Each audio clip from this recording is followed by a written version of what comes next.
estar en este equipo. Vamos a continuar. Ok, vamos a irnos un segundito donde estábamos en la presentación y ya íbamos a arrancar con esta parte. Ok, ya estábamos aquí viendo la relación entre el diario y el mayor. Entonces, para quitarles un momentito esto y ya, ahí lo podemos observar mejor. Que vimos cómo es que se registran los asientos de este lado en el libro diario y cómo se traspasan al mayor, que las referencias que aparecían acá eran las páginas ya esto cada una es una página, así de manera representativa está todo en una. Y las referencias de acá es la página del libro diario. Este uno que aparece acá es porque son las transacciones hechas en la página uno del diario. Ahora sí, empezamos con asientos de diario común y corriente. Los que ya saben hacerlo, nada más un repasito. Y los que hasta ahorita ven contabilidad, pues vamos a ir explicando poquito a poco cómo es que se hacen las transacciones. Vean que ahí lo que tenemos es un libro diario, es un columnar donde está la fecha, descripción, la referencia, que no lo vamos a utilizar ahorita, el débito y el crédito, o debe y haber.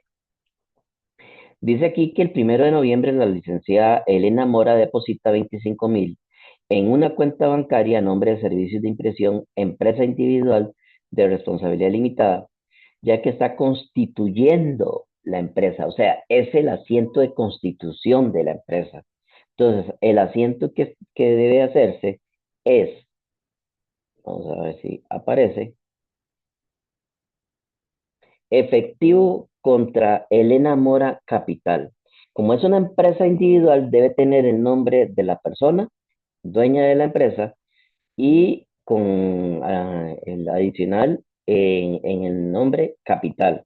Entonces, vea que entra efectivo, el que entró al banco, los 25,000, y capital porque es un aporte de ella como dueña.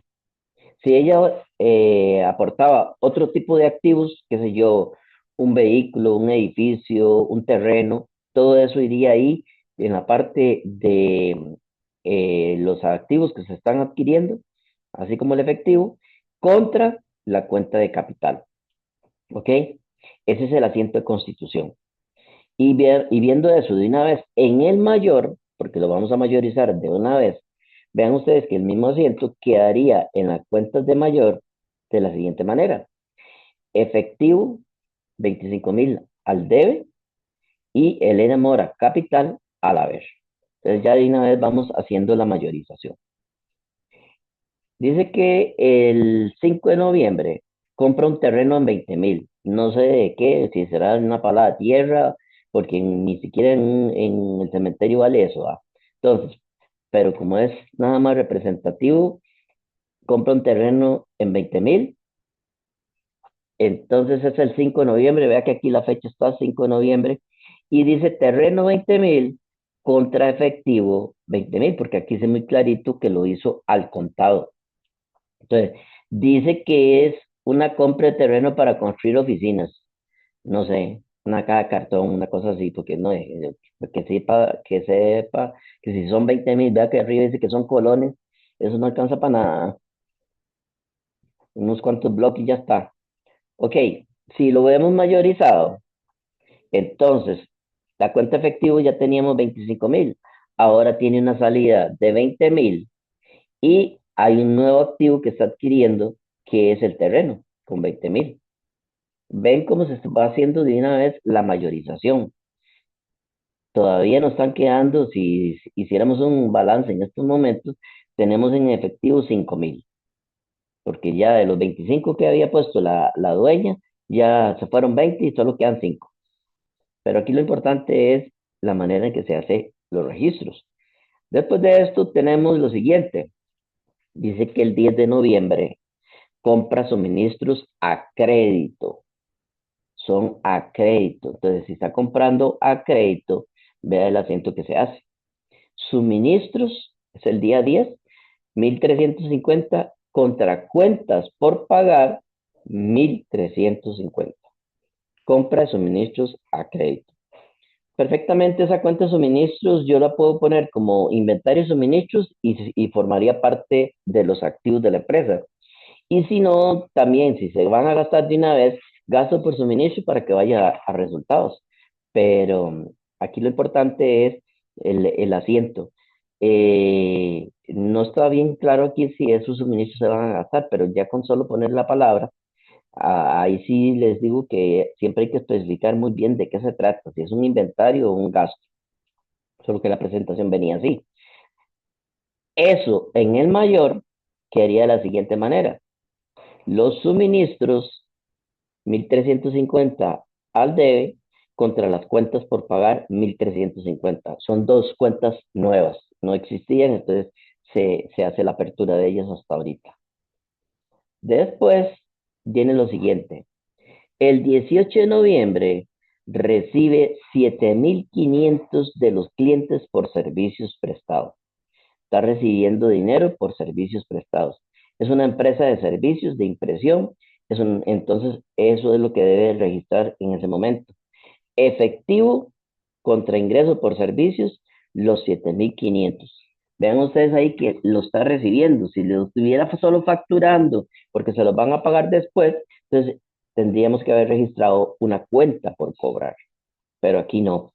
Aquí ya de una vez recibimos de esos primeros días 7.500 de los clientes por servicios prestados. Esto en la mayorización procede de la siguiente manera.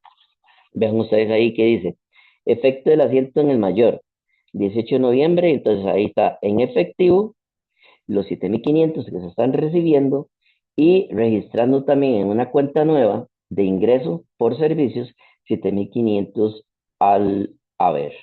Entonces, aquí nos quedaban solo 5.000, pero ya ahora por dicha ya entraron 7.500, entonces ya hay un nuevo saldo en el efectivo. Ahí vamos recuperando poquito a poco.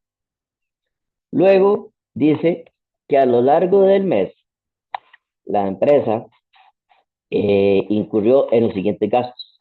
Salarios 2.125, alquiler 800, servicios públicos 450 y varios 275. El registro contable es el siguiente, eso sería un asiento compuesto. Y ese asiento compuesto tenemos gasto por salarios, gasto de alquiler, gasto de servicios públicos, gastos diversos contra efectivo, porque dice que se pagó de contado, la sumatoria de todos esos gastos. El asunto que aquí hay que aclarar es eso de que dice gastos diversos. Se supone que cuando uno utiliza la cuenta gastos diversos, gastos varios, otros gastos, es porque en el manual de cuentas o en el catálogo de cuentas no estaba la cuenta necesaria para poder clasificar ese tipo de gastos. Entonces, con esos, digamos, cuando se hacen auditorías y todo eso, hay que revisar muy bien ese tipo de cuentas porque pueden irse acumulando cosas que nunca supieron clasificar. Entonces, ahí ya puede ser una gran fuga de registro, ¿verdad? Por ahí. Pero aquí no era tanto, era el menor y seguro era que no había cuenta y entonces lo metieron ahí. Esto mayorizado queda de la siguiente manera. Cada uno, ve dónde está registrado, el gasto de alquiler, los salarios, los diversos, los servicios públicos y el efectivo, la salida de efectivo de 3.650.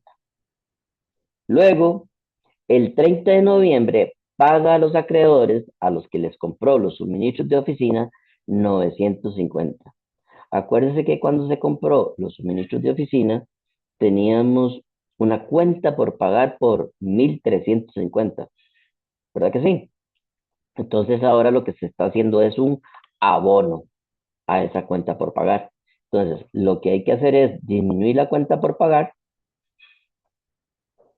Ahí está, 950 contra efectivo 950. Entonces, si nosotros teníamos un saldo inicial de 1.350 y abonamos 950, quiere decir que la cuenta tiene que tener ahora un saldo de 400. Entonces, vemos el procedimiento ya en el libro mayor. Vean ustedes, el 30 de noviembre hay una salida de efectivo de 950 y las cuentas por pagar, como se le está haciendo un abono, Entonces, una disminución de un pasivo se hace al debe. Entonces, vean ustedes que aquí está registrado ya esa disminución. Si yo sacar aquí el saldo, le van a quedar 400 del lado donde está mayor. Eso es lo que queda pendiente, porque ya se le hizo un abono. Ahora dice, bueno, que eso que estábamos haciendo, que era mayorizar en las cuentas T, ahora tenemos que hacer sumar todos los débitos y todos los créditos y restar al mayor y el menor entre los dos montos y coloque la diferencia en el lado del mayor para obtener los saldos. Entonces, ahora lo que tenemos que hacer es obtener los saldos y los saldos serían los siguientes. Vea la cuenta de efectivo. La cuenta de efectivo tiene todos sus movimientos, entonces quedan al debe 32.500, al haber 24.600 y como saldo va a quedar al debe la diferencia entre ellos, 7.900. El terreno se queda igual porque no tuvo más movimientos. Suministro se queda igual, no tuvo más movimientos porque el que tuvo movimiento fue la cuenta por pagar. Los que siguen, las cuentas por pagar, su saldo ahora es 400 a la vez porque hubo un abono. El capital de la señora Elena Mora se queda igual, ni tampoco sacó plata de ahí porque no era mucho lo que le quedaba. Le quedaban 7.900 que vieron ustedes en el efectivo. Los demás, el ingreso por servicios queda igual, los salarios igual, los servicios públicos igual, el alquiler igual y los diversos también. Entonces, ya con esto, con esos saldos, podemos hacer una balanza de comprobación. Las cuentas estas de ingresos y gastos, como dice ahí, son cuentas del estado de resultados integrales y se unirán para formar una sola cuenta para el estado de capital. Entonces, aquí está lo que se denomina balanza de comprobación. La balanza de comprobación simplemente dice ahí verificar la igualdad de montos entre debe y haber. Nada más igualdad de montos, no que estén bien hechos los registros. Se colocan todos los saldos de las cuentas obtenidas en el mayor. Entonces, hacemos esto. Ahí está donde dice el saldo de cada una de las cuentas. Las cuentas de efectivo, terrenos, suministros, las cuentas por pagar, el capital de la señora, el ingreso y los gastos que también registramos y vemos que tanto el debe como el haber dan el mismo monto.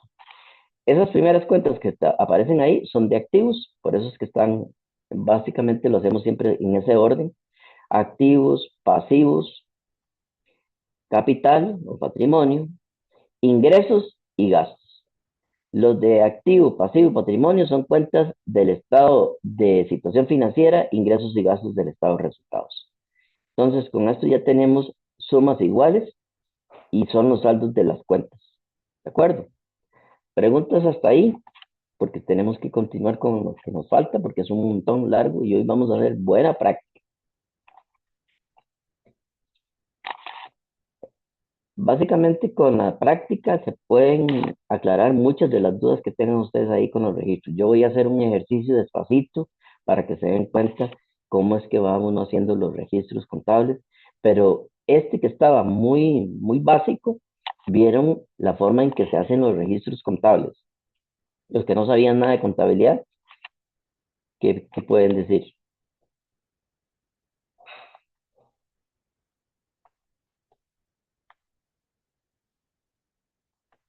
Está más o menos manejable. Ven que siempre hay un registro por partida doble, donde los débitos son igual a los créditos. A veces lo que cuesta, pero para eso, digamos, en el caso de las empresas, son sistemas automatizados y ya hay catálogos de cuentas. Pero aquí, en muchas ocasiones, lo que se hace es darles un catálogo de cuentas y para que utilicen adecuadamente el nombre de las cuentas que van a registrar en los asientos, ¿verdad? Pero no pone uno ahí gasto por pasear perro, ¿ah? Eso sí no lo voy a poner uno, sí. ¿De acuerdo? ¿Alguna consulta? Mucho gusto. Para eso estamos hasta aquí. O continuamos.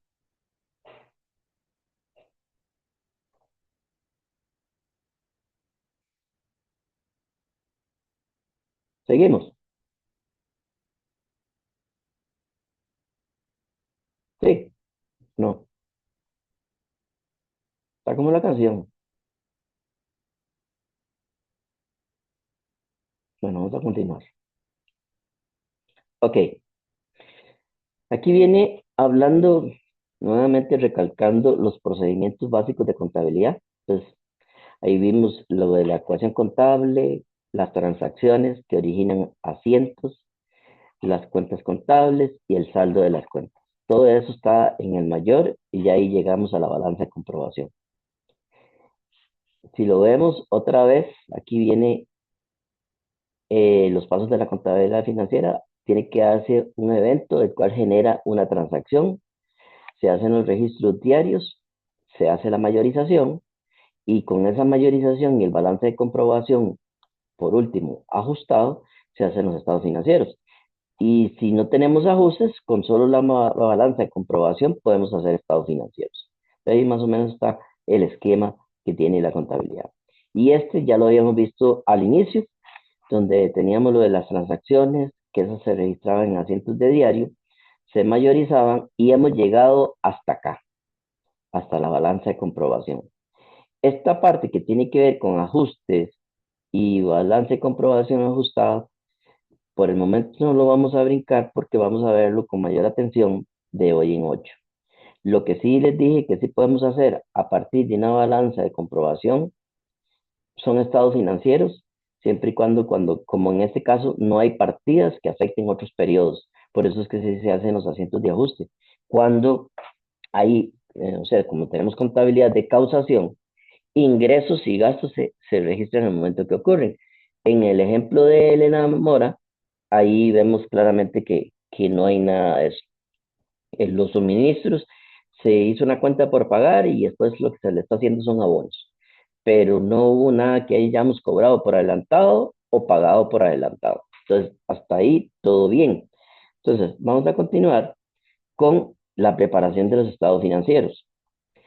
Muy importante para los estados financieros, vea que aquí, a partir del balance de comprobación, se pueden elevar a los estados financieros y empezamos siempre con el estado de resultados integral. Luego el estado de capital, que se utiliza en la empresa individual, o el estado de utilidades retenidas en las sociedades y que ahora básicamente cambió porque le denominamos estado de cambios en el patrimonio. Y es una matriz, un cuadro que, como su nombre lo dice, los totales horizontales y verticales tienen que ser iguales. El estado de situación financiera, que van solo las cuentas de la ecuación contable, y el estado de flujos de efectivo que no se estudia en este curso, como les dije hace un rato. Se ve hasta la avanzada 2 me parece. Se ve un poquito del estado de flujos de efectivo. Aquí tenemos la balanza de comprobación que teníamos hace un rato. A partir de esa balanza de comprobación podemos hacer los estados financieros muy básicos. Vea que aquí tenemos, habíamos dicho que aquí estábamos, a ver si están marcadas aquí también. Sí, aquí están marcadas las cuentas primeras, esas que habían aquí era del estado de situación financiera. Y con esta parte, a partir de los ingresos por servicios y todos los gastos, podemos hacer el estado de resultados integral. Entonces, ese estado de resultados integral quedaría así. Muy importante que tienen que tener un encabezado donde diga el nombre de la empresa, estado al que se refiere, y en el caso de resultados integral y cambios en el patrimonio, son por un periodo. Entonces, diríamos, antes nos decían que el estado de situación era una foto y el estado de cambios y el estado de resultados integral eran como un video, pero no, aquí lo que pasa es que aquí está todo lo que ocurrió durante el periodo. O sea, es por el mes terminado, el 30 de noviembre, entonces quiere decir que son todas las transacciones de noviembre. Y ve que tenemos el ingreso por servicios, que es el principal ingreso en una empresa de servicios, y los diferentes gastos de operación.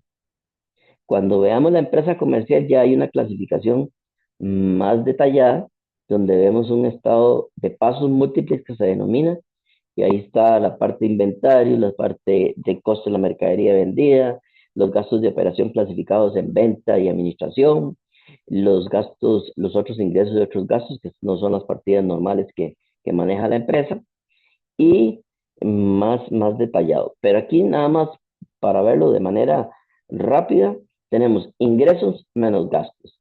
La diferencia entre ingresos y menos gastos lo que me da es la utilidad neta del periodo. Si tuviéramos un porcentaje de impuestos sobre la renta, entonces sí habría que calcularlo a partir de aquí.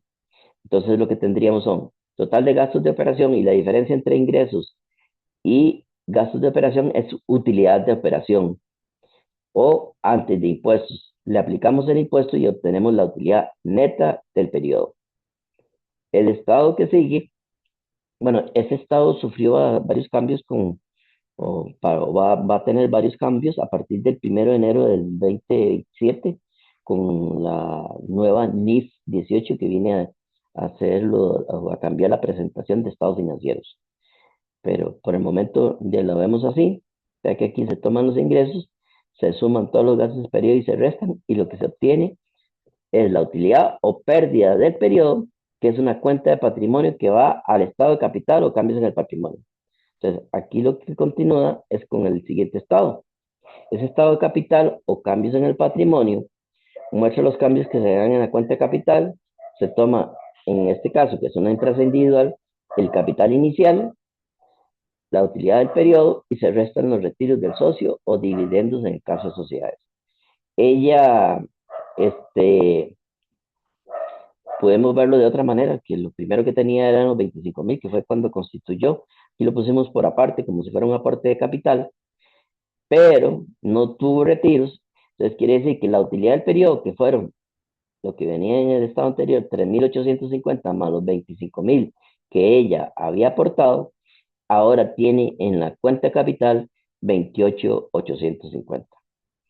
Ese es para el caso de esta empresa. Si lo vemos en una sociedad anónima, lo hacen de esta otra manera y ya después yo les voy a enseñar, porque aquí no viene en la presentación, cómo es que se hace un estado de cambios en el patrimonio.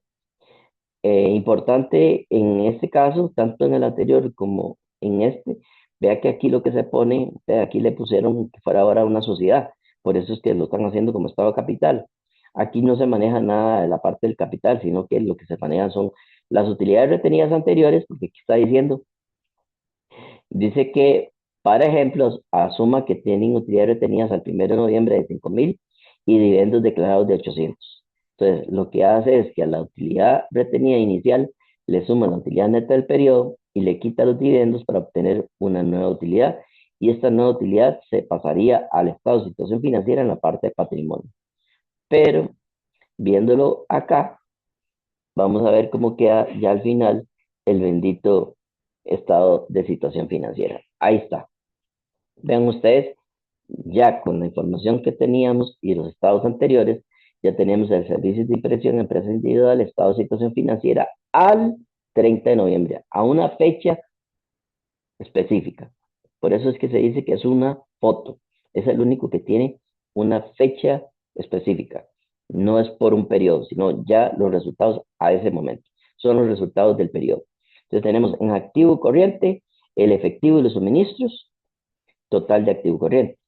En activo no corriente, el gran terreno de 20,000 colones, total de activo no corriente, y la suma de los totales de activo corriente y no corriente da el total de activo.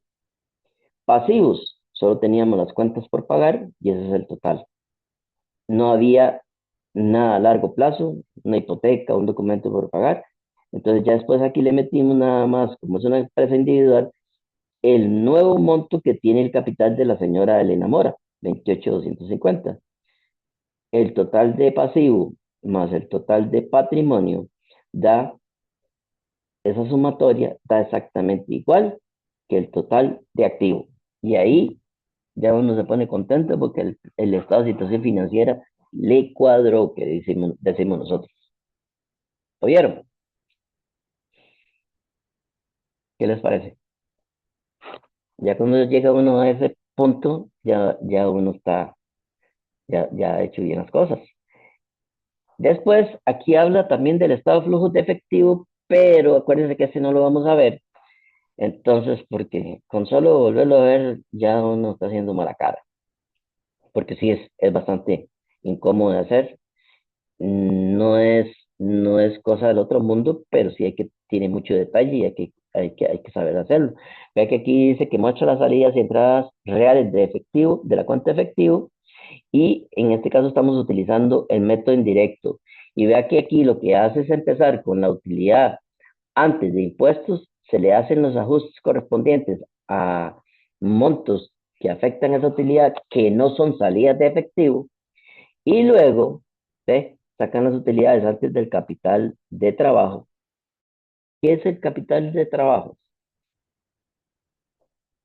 Tal vez lo vieron ustedes en finanzas con don Alejandro.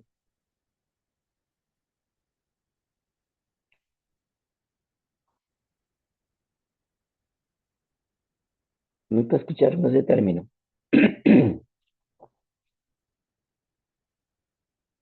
Chicos,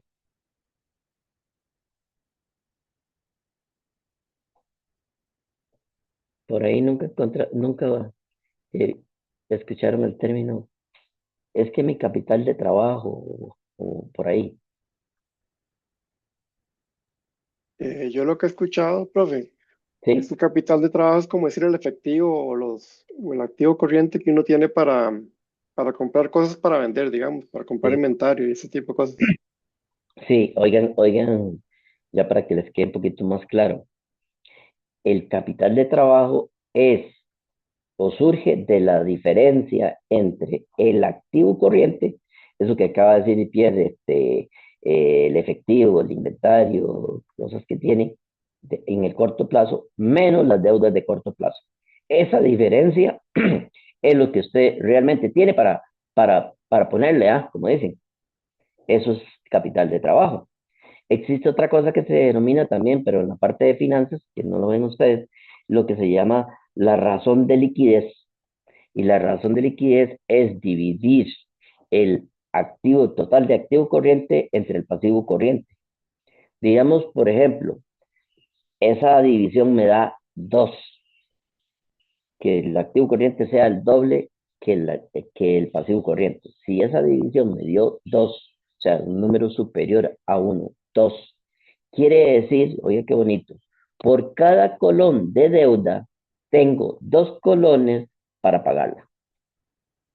Así se interpreta. Entonces quiere decir que si uno de esa bendita razón le da menos de 1, es que a usted no le alcanza la plata para pagar las deudas. Así sencillamente. Entonces eso se ve muy fácil, con solo ver los totales del activo corriente y el total del pasivo corriente, si es mayor el pasivo corriente, la cosa está fea, porque no tenemos plata para pagar deudas. Tenemos que ver cómo hacemos. Entonces todo ese análisis se hace de los mismos estados financieros. Por eso es muy importante que estén bien confeccionados, porque a partir de ahí se genera toma de decisiones. Y como eso que les he hablado ahorita del capital de trabajo, o también la razón de liquidez, o razón circulante que le llaman en algunos casos, y hay una otra que se llama prueba del ácido, y lo que hacen es quitarle los inventarios, porque los inventarios para que se conviertan en efectivo hay que venderlos, ¿verdad? Entonces, por ahí anda el asunto. Vamos a seguir con lo que teníamos acá, y en esto ven ustedes que apareció el capital de trabajo, vienen todas las operaciones normales, después vienen actividades de inversión y actividades de financiamiento. En el nuevo formato del estado de resultados integral, hay que meter así en esta división: operación, inversión y financiamiento. Entonces, hacer un estado de resultados bajo ese esquema se complica un poquito. Ese es el método indirecto. El método directo, que básicamente lo usan muchos las empresas de servicios y, digamos, instituciones de gobierno, utilizan mucho esta forma de hacerlo, pero a esos tienen que hacerle una cédula por aparte y básicamente se convierte en lo mismo. Eso no lo tomamos en cuenta. Y ya, como para terminar el proceso, acuérdense que decía que del balance de comprobación, bueno, él decía que el ajustado, pero en este momento no estamos viendo los ajustes, entonces a partir del balance de comprobación hacemos los estados financieros y después de haber hecho los estados financieros tenemos que hacer el cierre de las cuentas temporales o transitorias. Entonces, para finalizar, lo que hacemos es el cierre de las cuentas temporales. Las cuentas del estado de situación son las que se van a mantener, son cuentas permanentes o reales, los saldos siguen existiendo más allá del periodo contable, y las cuentas de resultados, ingresos y gastos, sí, se evaporan, se van, porque todos se van a resumir en una cuenta que se llama utilidad o pérdida del periodo. Entonces acumulan las transacciones de un solo periodo contable y lo que se hace es proceder a cerrarlas. Y para cerrar esas cuentas temporales que se cierran al final de cada periodo contable, se traspasan a una cuenta transitoria que se llama resumen de ingresos o pérdidas y ganancias. Esa cuenta se utiliza solo para eso, para cerrar las cuentas temporales. Entonces, ¿cómo se hace? Dice que las cuentas temporales acumulan las transacciones de un periodo y al final los cambios en el patrimonio del propietario se han acumulado en estas cuentas y se transfieren a una cuenta capital o de utilidades retenidas. Entonces, los asientos de cierre cumplen los objetivos de actualizar el saldo de la cuenta de patrimonio del propietario y dejar los saldos de las cuentas temporales en cero. Entonces, todas las cuentas transitorias nominales deben quedar en cero para el próximo periodo. Entonces, se cierran ingresos, se cierran gastos, contra la cuenta pérdidas y ganancias, se cierran las pérdidas y ganancias, que ya es el resultado ahora, y se traspasa, bueno, también hay que cerrar los retiros de propietario o los dividendos en el caso de las sociedades, y cerrar esa cuenta de pérdidas y ganancias, esas contra utilidades. Y los otros retiros es contra la cuenta de capital del señor y la de dividendos contra las utilidades retenidas. Entonces, aquí ya vamos a ver cómo funciona. Los ingresos se encuentran del lado del haber. Entonces, si hay que cerrarlos, como dicen, como dice el carajo que llegó a la cantina, pásese para el otro lado. Entonces, eso es lo que hay que hacer, pasarlo para el otro lado. Y para pasarlo al otro lado, se hace de la siguiente manera. Se debita la cuenta ingresos por servicios, que entonces quedaría registrado de este lado, y ya el saldo sería cero, contra pérdidas y ganancias. En el caso de los gastos, que es el que sigue, igual, dice, se abren al debe, por lo que deben cerrarse al haber. Si al final del periodo el saldo de la cuenta de gastos varios es de 800, se realiza el siguiente asiento. Es importante considerar que deben cerrarse todas las cuentas de gastos que estén abiertas. ¿Ok? Gastos varios lo pusimos ahí al debe 800. Entonces, pérdidas y ganancias al debe contra gastos varios al haber para que esa cuenta quede en cero. Al poner ese mismo monto de este otro lado y se eliminan montos iguales a los dos lados, eso da cero. ¿Ok? La otra cuenta es pérdidas y ganancias. Acuérdense que esa ya tuvo dos movimientos, una cerrando ingresos y otra cerrando gastos. Entonces, si la vemos mayorizada, en ingresos se había cerrado con estos 2000 a la vez, porque los ingresos estaban al debe. Y con los gastos está al debe porque los gastos estaban a la vez para cerrarse. Aquí nos da un saldo de 1200. Este saldo está dando del lado del haber. Quiere decir que esto, aquí lo que está resultando es una utilidad. Este monto, para que se acuerden, cuando uno cierra pérdidas y ganancias, debe ser exactamente igual a la utilidad neta del periodo. Entonces, es una manera de comprobar también que el estado de resultados se hizo adecuadamente. Porque acuérdense que aquí estamos cerrando ingresos y gastos, cosa que hicimos o que presentamos en el estado de resultados integral para obtener una utilidad. Entonces, quiere decir que esta es exactamente la misma. Si está con su saldo al haber, es porque es una utilidad y se cierra al debe. Le cerramos al debe, como aparece aquí, pérdidas y ganancias contra la cuenta de capital porque es de una empresa individual. Aparece otro nombre por ahí, pero es una empresa individual. Cuando se trata de una sociedad anónima, lo que hacemos es eliminar las pérdidas y ganancias, en este caso que hay utilidad, contra utilidades retenidas, que ahí es donde se transfiere la utilidad del periodo con todos los movimientos que tuvo. Entonces dice, según los dos últimos asientos, la cuenta de pérdidas y ganancias refleja el siguiente saldo, este. Y para cerrar, colocamos al contrario, donde está actualmente, para cerrar la cuenta. de capital o utilidades retenidas en el caso de una sociedad. Y también se cierran las cuentas de retiros o dividendos. En el caso de este que estoy poniendo de Pedro Jiménez, es un retiro, está al debe, porque lo que iba a haber en el momento que se hizo fue la plata que se llevó, ¿ok? Entonces, para cerrarlo, pasaría a la vez, y el debe iría a la cuenta de capital del señor. Entonces, vean ustedes aquí, la cuenta de capital del señor contra la cuenta del capital retiros para eliminarse. Si es una sociedad y lo que hay es dividendos, entonces aquí sería la cuenta de utilidades retenidas al debe, porque están disminuyendo, porque se están repartiendo dividendos, contra la cuenta de dividendos que su saldo es débito y pasa a la vez para cerrarse.